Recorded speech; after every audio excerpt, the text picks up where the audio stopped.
Samsung started as a tiny trading company in 1938, selling noodles, dried fish, and local vegetables. Today, it is one of the world's most valuable companies, producing far more than expected. Samsung has developed skyscrapers, roads, hospitals, clothing, robots, and more. They had an aerospace division that produced military helicopters and tanks, which we will discuss later. First, let's meet Lee Byung-chul, who created Samsung at the age of 28. He realized one night that he was squandering his life and needed to create a clear objective for himself. He then committed to building a business. Despite Samsung's lowly roots, selling groceries, Lee always had a broader goal. He picked the name Samsung. As in Korean, it denotes 3 stars, whereas for many of us, 3 stars could sound like poor product review in Korea. Number 3 is really popular because it indicates something large and strong. A star is used to symbolize anything everlasting, strong, and long-lasting are certainly appropriate terms to explain what Samsung has now become. However, initially it didn't appear like Samsung was going to survive. The Korean War had a severe influence on Lee's business and the overall country. In reality, following the war, Korea had a lack of supplies. Lee relies significantly on imports. He decided to diversify his business, create cheap items for the people. He began by establishing a sugar refinery. He then used the earnings from that to establish the largest woolen mill in the country, which helped Samsung to expand. They got into textiles and started developing finished items, such as clothing. Samsung's survival was due to diversification, which Lee pursued aggressively. He reinvested the profits into new areas, including opening a department store and expanding into insurance. Today, Samsung is the largest insurance provider in South Korea. Lee's rapid expansion led to him becoming the country's richest man. In 1968, Samsung executives met to decide on the next market to enter: electronics. Samsung Electronics began with a 12-inch black and white TV and quickly became the world's leading manufacturer due to efficient assembly line production. Their success led them to produce a variety of home appliances, including microwaves, air conditioners, and 1 million color televisions in 1981 and 1983. After realizing their reliance on importing minor components from outside, they acquired a semiconductor business to gain control of the supply chain. Samsung expanded their product range by selling its chips to other electronics makers, in addition to using them in their own devices. One of its customers is Apple, which uses Samsung memory chips in their iPhones. Samsung's expansion into unexpected areas is remarkable, despite their tough competition in the smartphone business, which will be discussed momentarily. Samsung has 2 divisions: Samsung Heavy Industries, which specializes in building mega ships, and Samsung Construction and Trading, which focuses on roads, tunnels, bridges, and buildings.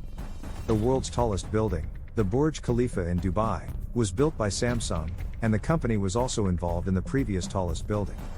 Samsung is known for its success in mobile phones, consumer monitors, and gadgets, but they also own South Korea's largest theme park, Everland, hotels, and a place in Korea called Samsung Town. Additionally, they have a non-profit foundation that includes a university and a hospital called Samsung Medical Center. But that is certainly not the full story. The real truth is much more controversial. Following the Korean War, South Korea's economy was struggling to produce and export goods. The president aimed to boost the economy by providing easy financing and protection for large Korean businesses, including Samsung. These companies received favorable loans, tax breaks, and government support to help them expand. After Samsung began working on electronics, the South Korean government prohibited other countries, such as Japan, from selling electronics in South Korea, leading consumers to prefer Samsung products. Additionally, the South Korean government reduced taxes by 50% on electronics companies. However, Samsung was the largest company in the industry at the time, so they benefited greatly. Samsung's founder Lee and his ability to make very strategic political connections, such as becoming good friends with South Korea's presidents, allowed them to expand so rapidly. As a result, Samsung received preferential treatment, such as not having to adhere to the same export restrictions as other companies. Lee used the money he received from the banks to stop purchasing from them. While the government's assistance to Samsung benefited the South Korean economy by increasing employment, it also harmed other smaller Korean businesses. Samsung's ability to crush competitors in new markets has led some to view Lee as a symbol of corruption.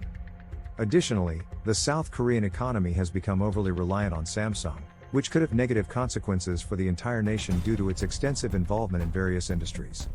In fact, a study conducted in 2014 found that Samsung composed about 17% of the entire South Korean economy. You see, Samsung is one of South Korea's cables, a Korean term that refers to family-owned conglomerates that have built giant empires through close government ties. There are a few others like LG and Hyundai, but Samsung is the largest. Basically, because these business empires are kept within the family, it means that just a few families in South Korea hold a vast amount of the country's wealth, power, and influence. So, when Samsung's founder, Lee Byung-chul, died in 1987, his son Lee Kun-hee took over the business. This is where Samsung's ties to the government get even more controversial. Firstly, in 1996, Lee Kun-hee was charged with bribing a former president. However, because of Samsung's government connections, the president at the time pardoned him with no further action taken. Then, in 2008, Lee Kun-hee was accused of managing a political slush fund, which was used to bribe prosecutors and politicians. He was found guilty of tax evasion and embezzlement, to which he apologized and stepped down from the company. But there was no jail time. Within just 2 years, the new South Korean president had pardoned him, and Lee Kun-hee went back to work as the chairman of Samsung as if nothing had happened. So, on 2 separate occasions, Lee Kun-hee had been charged with bribery, corruption, and tax evasion, and on both occasions, he received no jail time and was pardoned of all wrongdoing, despite the overwhelming evidence. This just shows how tightly Samsung and the government are connected. Even when publicly convicted of a crime, the president can just reverse it. And this goes even further. In a controversial book entitled Think Samsung, written by Samsung's former chief legal counsel, it was alleged that Lee Kun-hee stole around $9 billion from Samsung's subsidiaries, destroyed evidence, and bribed government officials to guarantee his son would succeed him as the head of Samsung. In addition, several presidential candidates and aides have reportedly been given bribes by Samsung. Now, Samsung denied some of these claims, and most of South Korea's media refused to even mention this book because Samsung is such a huge part of the country that an attack on Samsung can be perceived as an attack on South Korea itself.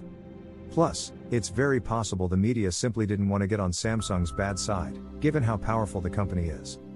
For example, in an article titled South Korea, the Republic of Samsung, the author suggested that Samsung's chairman is more powerful than the president of South Korea and that many Korean people have come to think of Samsung as invincible and above the law. Essentially, the company has vast influence over the government, media, and entire country. Just to make things even more absurd, when eventually Lee Kun-hee's son took over after him, he was also found guilty of embezzlement and bribing politicians, just like his dad had been. Now, I really want to stress that we're talking about the actions of a small number of individuals here. Samsung is a giant conglomerate of hundreds of thousands of employees, so it's obviously unfair to tarnish all of Samsung with the actions of just a couple of people. Plus, clearly Samsung has done plenty of good in South Korea as well. But I do think it's interesting. Once you see the kind of shady backroom dealings and bribery that went on and the deep ties to the government, suddenly Samsung's success story isn't quite the fairy tale it may have seemed in Chapter 1. However, we're not quite done yet, because no story of Samsung would be complete without looking at one of the biggest disasters in Samsung's entire history. Picture waking up in your room, the air thick with smoke, its acrid scent choking your senses. Startled, you notice your Samsung Note 7 engulfed in flames, a disturbing scene that echoed worldwide in 2016, prompting airlines to swiftly ban the phone from flights. More unsettling is Samsung's initial inaction despite prior knowledge of such incidents. Their sluggish response only changed as media coverage intensified following multiple phone explosions, eventually forcing Samsung to cease production and initiate a costly recall, inflicting significant reputational damage. Compounding their woes, the replacement units suffered from the same overheating flaw, revealing deeper design issues beyond a mere faulty battery scapegoat.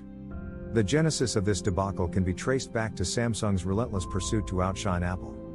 In their bid to redefine Samsung's narrative as innovators, executives pushed aggressive deadlines and packed the Note 7 with an array of features, sacrificing quality control in the process. Despite the ensuing PR nightmare, Samsung's trajectory has remained resilient. From the ashes of controversy, they've continued to thrive, introducing groundbreaking products like their folding phones and surpassing industry giants in revenue. Samsung's journey serves as a testament to the resilience of innovation, but also raises questions about the pitfalls of unchecked ambition and the perils of corporate hubris.